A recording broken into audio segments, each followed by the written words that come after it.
Olá pessoal, tudo bem com vocês? Espero que estejam todos bem, né? Vamos dar continuidade aqui às nossas aulas remotas. Esta é uma aula para o terceiro ano do ensino médio, trata de conflitos regionais no mundo, certo?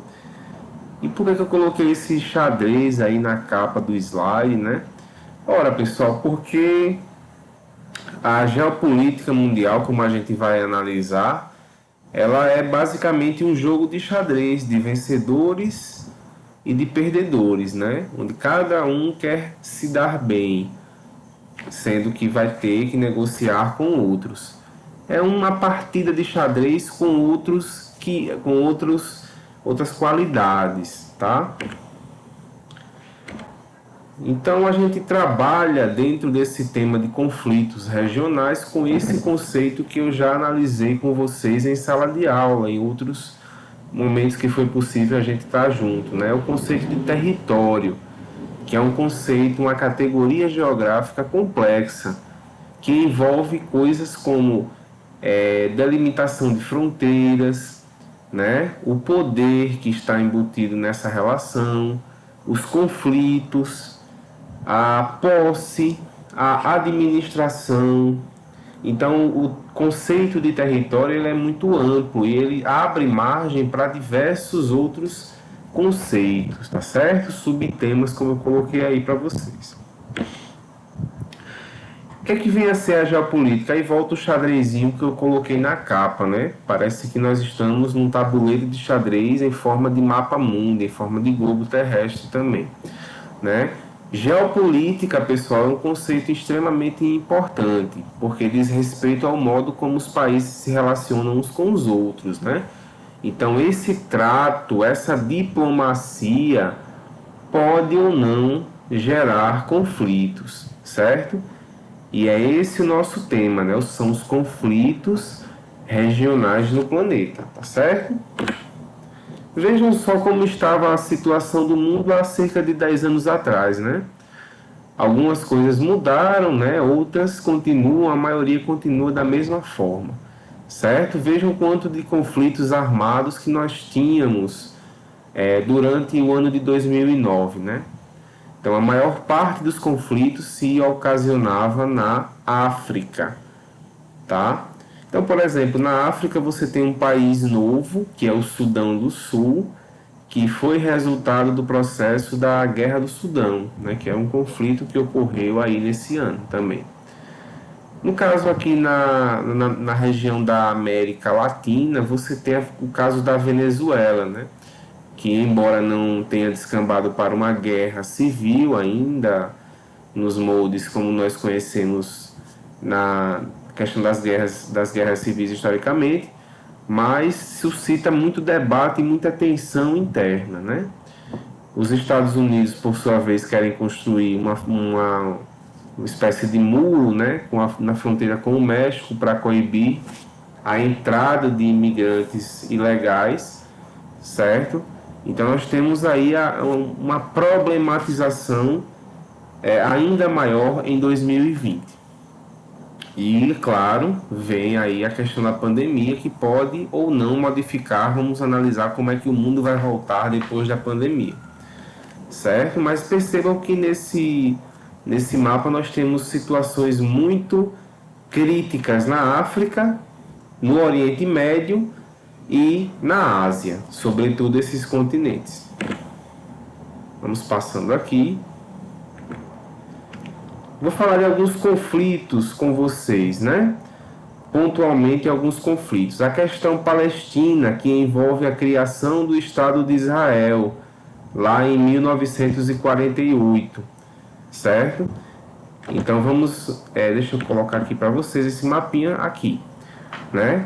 Então houve a criação do Estado de Israel. O que é que o Estado de Israel significa, né, pessoal? O Estado de Israel significa um reparo ao povo judeu.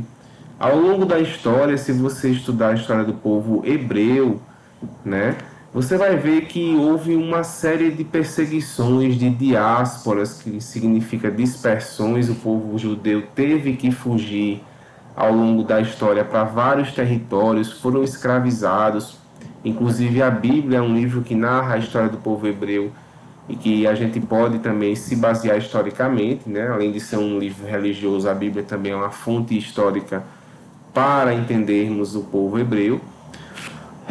Perdão. Então, o Estado de Israel ele significa esse reparo ao povo judeu, que vamos lembrar na Segunda Guerra Mundial foi extremamente perseguido, sobretudo por Hitler, né? Então, milhões de judeus morreram na Segunda Guerra Mundial, que durou de 39 a 45 e que exterminou aí cerca de 6 milhões de judeus. Tá certo? Então vamos entender que o Estado de Israel entra como um reparo. O mundo saía daquele trauma da Segunda Guerra e os judeus, sobretudo a classe intelectual, se mobilizou e constituiu um espírito nacionalista para o povo judeu. E o Estado de Israel é o produto dessa discussão internacional, certo? Então a ONU, em uma assembleia que constituía ali uma espécie de eleição, cria o Estado de Israel, certo? Ele se encrava ali no meio da Palestina. Veja que aqui no ano de 47 você tem o Estado de Israel bem espremidinho aqui na Palestina. Ora, a Palestina, pessoal, é composta de populações semi-nômades, ou seja, pessoas que vivem da atividade pastoril, que vive migrando de partes para partes do território palestino, porque também é uma área muito seca em boa parte dela, certo? É uma área quase que desértica.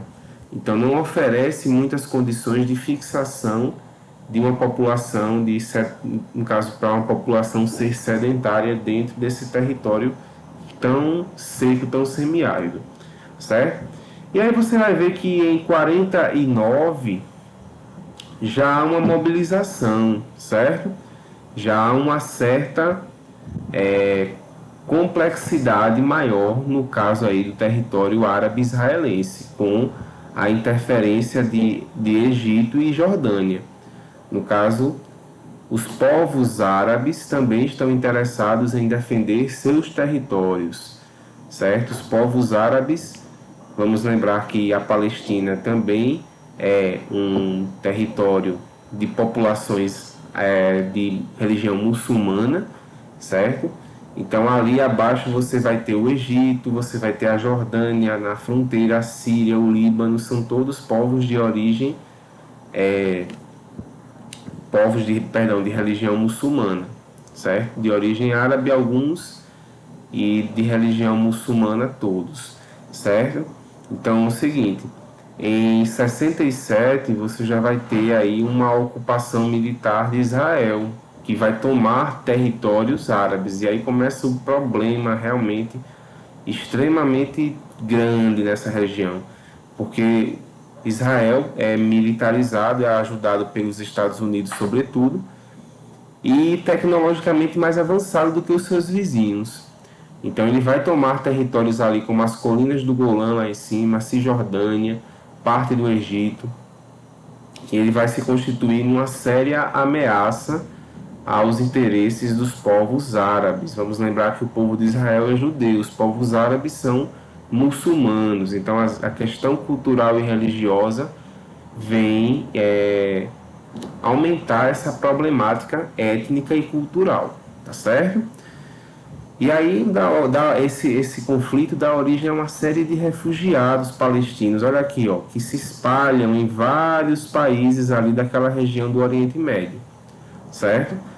Houve uma tentativa de troco, né, de recuperar territórios perdidos por parte dos povos árabes. Foi a guerra do Yom Kippur, que era o dia do perdão, né, na cultura judaica, que os povos judaicos eles se retiravam para fazer seus rituais, seus jejuns, suas orações, e não se atentaram que havia um ataque militar naquele dia, certo? Mas Israel conseguiu se defender e não houve grandes alterações territoriais aí na questão árabe-israelense, certo?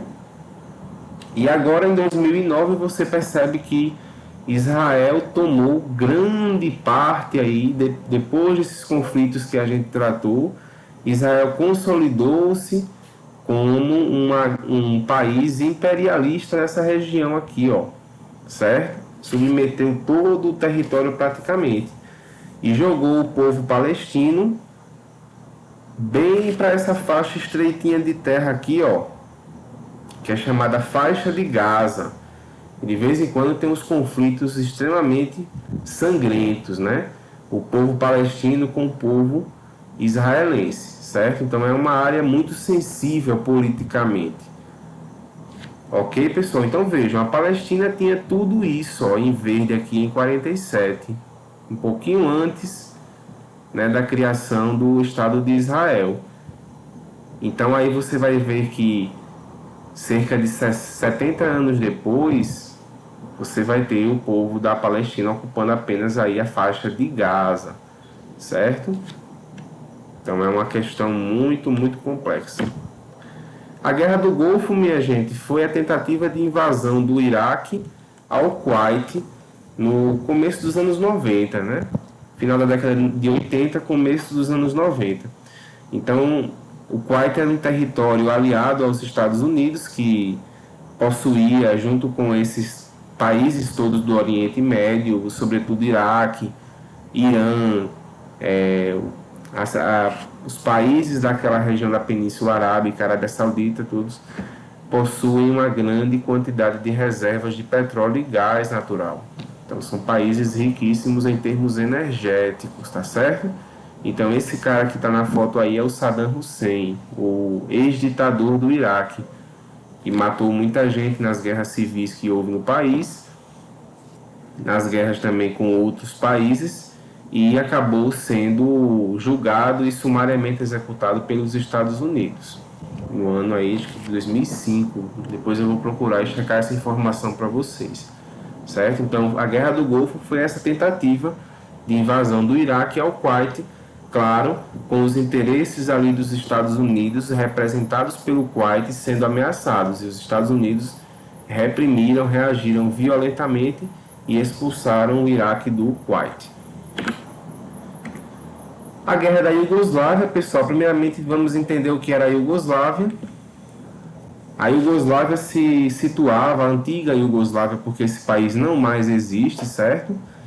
Então a antiga Iugoslávia se situava na Península Balcânica, a região dos Balcãs, ali vizinho praticamente à Itália, lá na Europa centro-oriental, certo?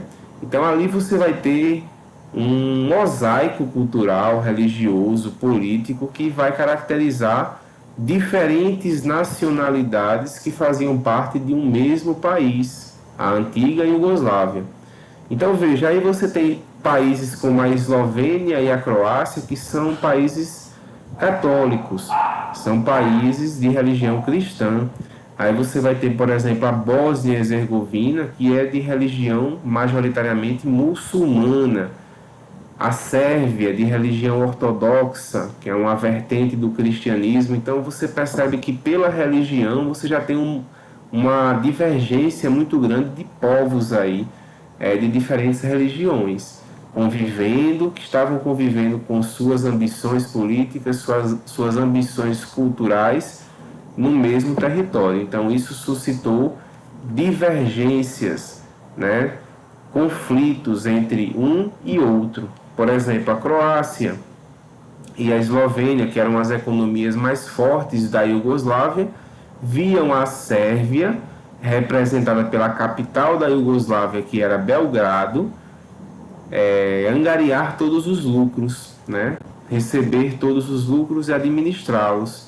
Isso gerava uma enorme insatisfação nesses dois países, certo? E todas as manifestações contrárias ao poder central da Iugoslávia eram reprimidos com grande violência. Até que lá nos anos 90 houve a desintegração da Iugoslávia e uma guerra muito feia, muito sangrenta, que foi a Guerra da Iugoslávia, que teve aqui um grande massacre na cidade de Sarajevo, que fica na Bósnia e Herzegovina, certo? Que é um país, como eu já falei para vocês, de maioria muçulmana, certo? Inclusive quem gosta de futebol é a terra aqui do Dzeko, né? A família do Ibrahimovic era daqui, da Bósnia. Então você vai ter aqui uma cultura muito forte e influenciada pelo islamismo, certo? Então esses países deram, desculpem, esses países se tornaram independentes e se separaram da Iugoslávia, que acabou, né? A Iugoslávia acabou, não existe mais. Então você tem hoje a Eslovênia, capital Ljubljana, que é um país aqui muito ligado à Europa, à União Europeia, Croácia do mesmo jeito, Zagreb é a capital, certo? A Bósnia e Herzegovina, que é um território também que fica aqui, ó, encravado, praticamente sem litoral, né? Você tem aqui o território da Sérvia, que é um país ainda muito relevante nessa região. E aí você tem Montenegro, Kosovo, que foi criado recentemente, a Macedônia, que já é um país mais periférico, certo? Esse Vojvodina, no caso, pessoal, ele pode ser entendido como Sérvia, né? Então é o seguinte, nessa região você teve esse processo de nacionalismos, tá? Que eram processos de manifestação política contrária a um poder central e ditatorial até certo ponto da Iugoslávia, no caso da antiga Iugoslávia, certo? Então foi esse movimento de separatismo. Conflitos na África, né, que nós falamos aí que é o grande epicentro dos conflitos mundiais aí, no que diz respeito a conflitos localizados, regionais, tá certo? Vejam aqui que isso é determinante, tá, pessoal? O Tratado de Berlim, lá no final do século XIX, foi responsável pela partilha da África entre países europeus. Você nota aqui, por exemplo, que no lado esquerdo, o mapa político da África, ele possui formatos bem mais retos, né, mais regulares, certo? Isso significa o quê? Que essa pizza, vamos dizer assim, essa pizza chamada África, foi dividida arbitrariamente entre os países europeus imperialistas, notadamente quem? Inglaterra, França, Bélgica, Alemanha, certo? Em menor grau, Portugal, que manteve algumas colônias ali por algum tempo, mas basicamente aí as potências mais fortes da época no que diz respeito ao imperialismo, Inglaterra e França, certo? Mas olha aí no mapa do lado direito de vocês a diversidade étnica, ou seja, a quantidade de etnias diferentes que têm pensamentos e visões de mundo, perdão, diferentes ou semelhantes que foram colocadas, agrupadas em um mesmo território, né? Então isso gerou divergências culturais, levou a divergências políticas e conduziu também aí a conflitos armados, né? A partir do momento que você separa, por exemplo, tribos, grupos étnicos aliados e junta em um mesmo território grupos étnicos rivais, você vai ter a tendência de desenvolver uma guerra civil, né? Uma guerra sangrenta. Inclusive, em alguns países, essa guerra permanece até hoje, né? Somália, por exemplo, é um caso que é crônico no que diz respeito à guerra civil, porque até dados para coletar dados de pesquisas quaisquer que a gente queira fazer, Somália não permite, né? Porque você tem um problema de guerra civil muito sério que bloqueia praticamente o país, tá certo? Então, olha só, em 2009, né, tá um pouquinho desatualizado esse mapa, mas a mudança mais significativa aqui foi a questão do conflito do Sudão, que deu origem aí a um país chamado Sudão do Sul, certo? Então, nós tínhamos uma população sudanesa ao sul mais pobre, que vivia em condições tribais, e você tinha a região ao norte, que já era mais desértica, e que era mais composta por populações árabes, certo? Então, aí você vai ter uma ambição do norte sobre o sul para que haja um acesso à água potável e aos recursos naturais e até a recursos minerais, certo? Então, essas disputas que existem entre grupos étnicos no mesmo território é até certo ponto comum. A Nigéria, por exemplo, é um país muito dividido em termos de religião, muçulmanos e cristãos, né? São praticamente aí 50% da população. Então isso também gerou conflitos na Nigéria, gera ainda, né? A Nigéria ainda vive dividida entre milícias armadas de um lado e de outro, certo? Então esses conflitos, vejam que tem um sentido histórico, tem um sentido de exploração que ocorreu lá por parte dos europeus no século XVIII e XIX, certo? O imperialismo que buscava recursos para a indústria europeia e, ao mesmo tempo, um mercado consumidor para esses produtos industrializados. No caso aí, a partir da segunda revolução industrial, certo? Então a África ela é mais vítima do que vilã nesse processo de é, conflitos regionais que ela acaba tendo ainda nos dias de hoje, tá certo? Bom, pessoal, por hoje é só, tá certo? Deixo a atividade para vocês na plataforma. Estou à disposição para tirar qualquer dúvida que apareça aí. E qualquer coisa, mantenha um contato comigo. Qualquer coisa é só falar, tá bom? Um bom fim de semana, uma boa fase de estudos para vocês e qualquer coisa nos falamos. Saudações. Tchau, tchau.